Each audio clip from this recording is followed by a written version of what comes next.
Hi, it's Jamie with JamiesArtsalaCartes. I'm bringing a Cricut project to you this week. I know we've done other Cricut projects, but this one will have a couple of different features that I wanted to share with you. So to get started, what will we need? I'm going to do some t-shirts. I'm going to do some hot pads, pot holders. I'm going to, new feature, I'm going to use a hammer and then a stainless steel mug. BPA free. Of course, my easy press, ruler, something to write with, scissors, rubbing alcohol to clean my mug and my hammer. Then I'm going to use the easy press pad. And then today I'm going to use Cricut black permanent for my hammer and my mug. And then I'm going to use Siser glitter heat transfer vinyl, 2 different colors. Pretty stuff. And then I'm going to use some of this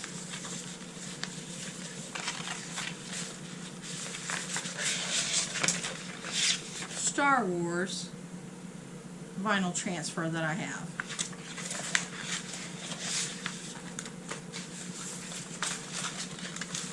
Alright, I'll meet you over at the computer and we'll start in Design Space, and I'll show you how I am going to create my designs to cut out.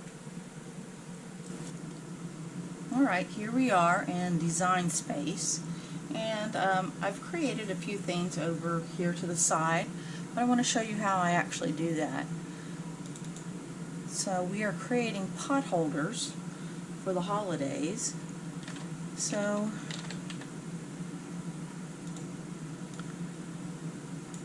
we are going to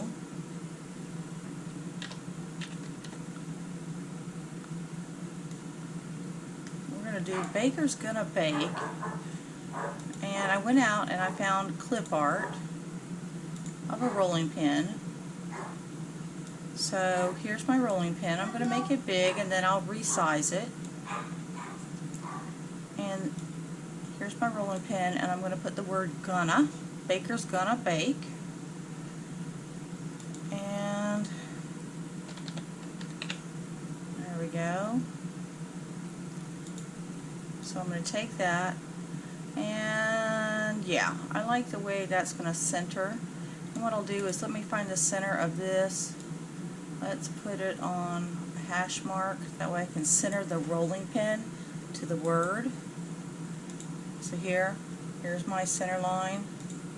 So when I take this, I'll let that be my center line, and then center it in the rolling pin. And the way I'll get it to cut away, it's over here on slice.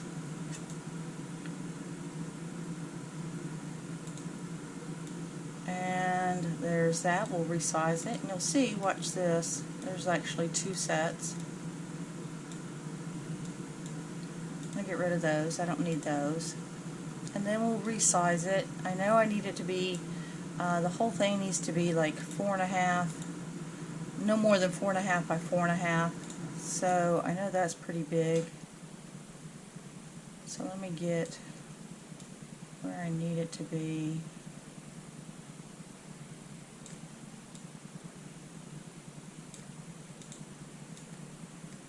You can type it out and then put the graphic in there, or you can do separate lines as I did here.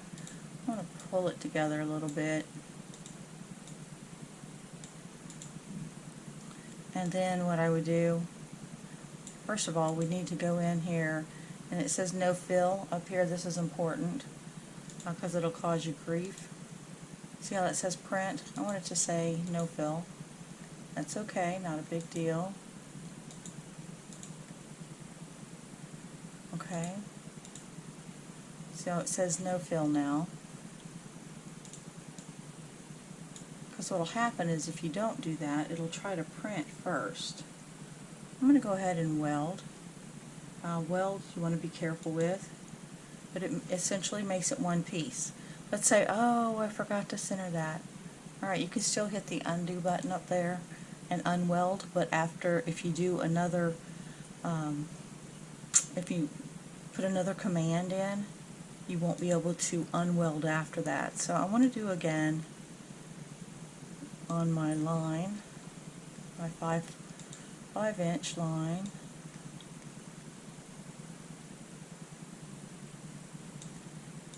And 5-inch line.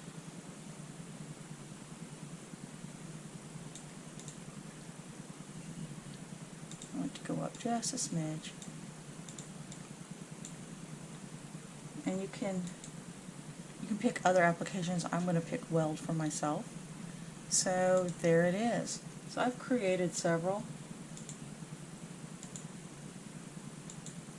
Same principle. I went and I found the font I wanted, the rolling pin, put a heart in it this time.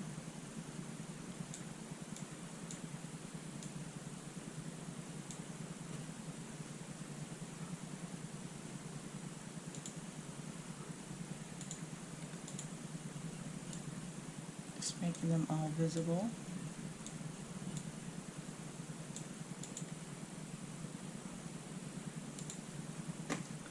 And then you would pick the green button or make it.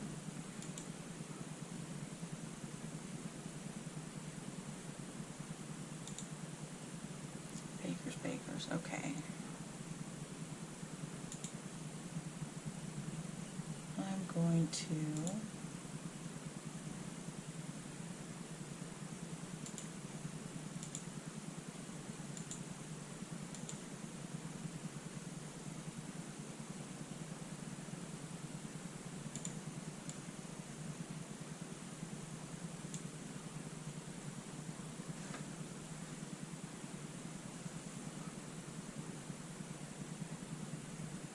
So I have a 10 by 10 piece on my mat.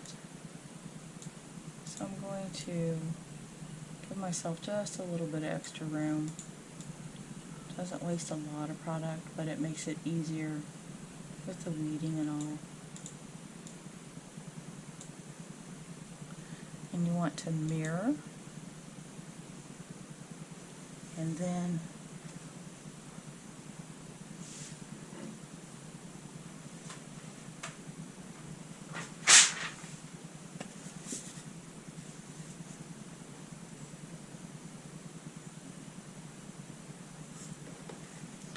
when you have it loaded on your mat, you want to have the double side forward, and against the sticky mat would be the shiny side. So that would be like the reverse, and that's what you need in order to use the iron-on vinyl. Alright, we're going to say we want to make this.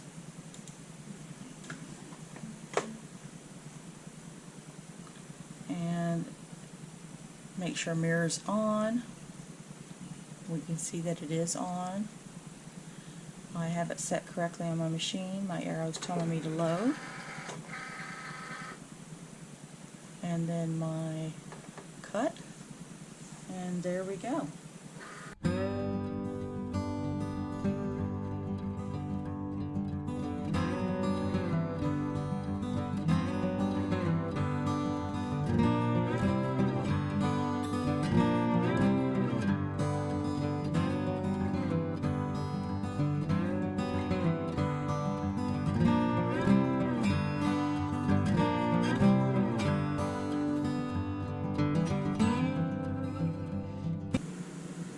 Okay, so we're going to do one last cut, and this is a little bit different than what we've done previously, so I just wanted to give you a heads up on how to do it. So I am going to create this, but I want to show you how I did it. So basically, I downloaded my picture, and I want to add a text box.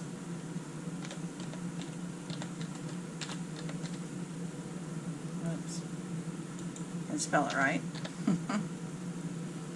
And then let's see, kind of you change your fonts by picking up here and then looking.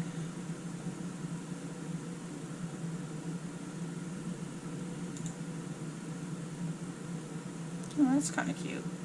And then up here, you can pick whether you want it to be bold or whatever. Let's make it bold. And then we're going to make it a little bit bigger. And I'm going to try to use this edge here to kind of mimic that. Put it inside, and let's make this smaller, and then we're going to pick both. Whoops, sorry about that.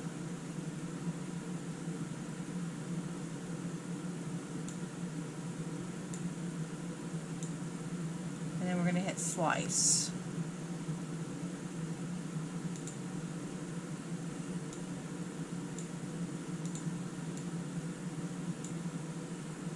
And there it is. We're going to get rid of these two. We're going to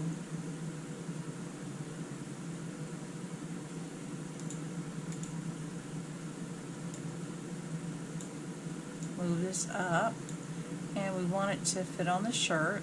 For shirts, 6.75.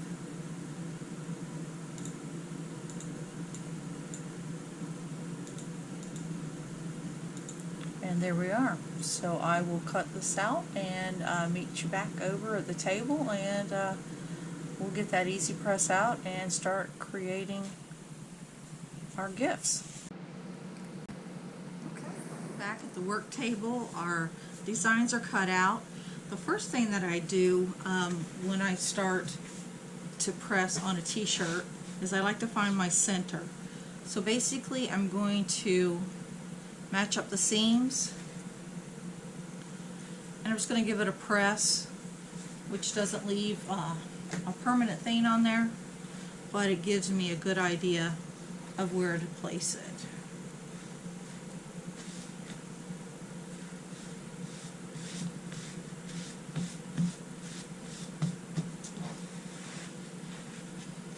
And then I will turn this on. And I went to the heat guide for Cricut, and I put in my variables. I'm going to start off with the glitter. I'm going to start off with the Robo-Dog. So I put in glitter, 100% cotton on the mat, and it told me I needed to go 330. So to change your temperature, you will do this. You'll hit temp, and you want it to go to 330.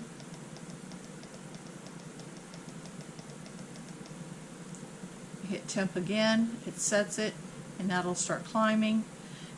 We want the 30 seconds.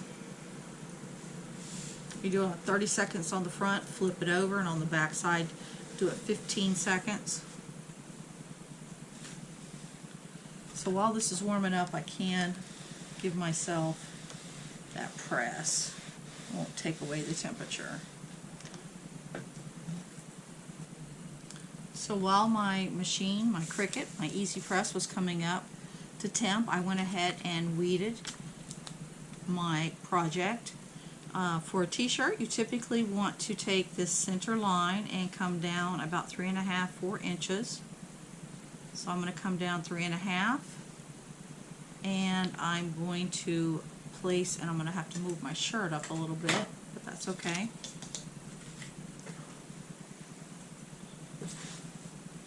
I want you to be able to see it. So here we are, 3.5 inches on my center line there. We'll lay our decal down. I'm going to line up from the bottom. I've creased this. I just let my 3.5 go. And you can press this also.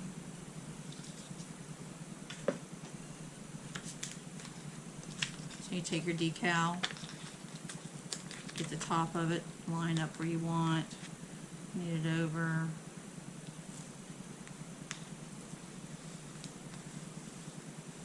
Something like that.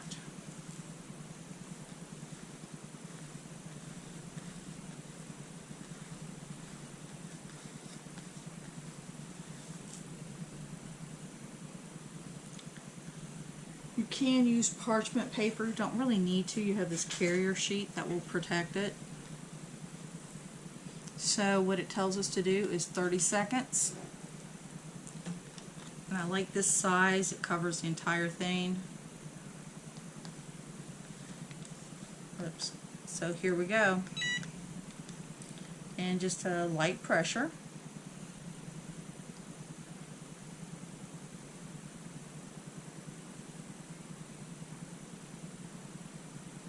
And this is a cool remove, so we'll need to let this cool down before I pull the carrier sheet off.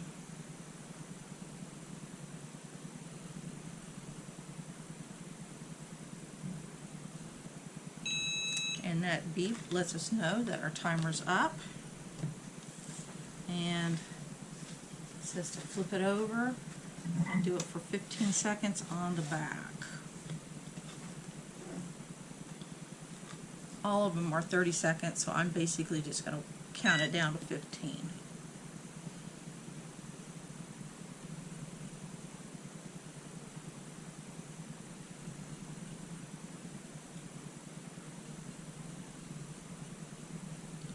There we are. We'll flip it over. And there it is, and as soon as it cools down, we will remove that.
Okay, so our final step for this project will be to add our decals to our hammer and our travel mug. And the first thing we want to do is to wipe them both down with rubbing alcohol. Then once it dries, the next thing we want to do is to establish our placement of the decal on our objects. So that's where I have them. Next, I'll press them down and remove the carrier sheet.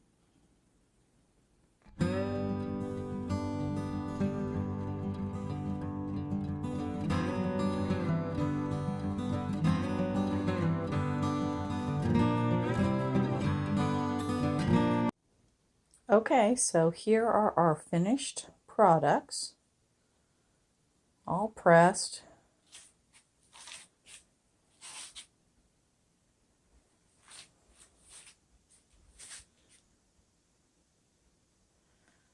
I hope you enjoyed this video as much as I enjoyed making it. And if you have any questions or comments, please feel free to leave them below. As always, I'll leave a list of items to complete the projects and a link to that Easy Press where you can get your times and temperatures.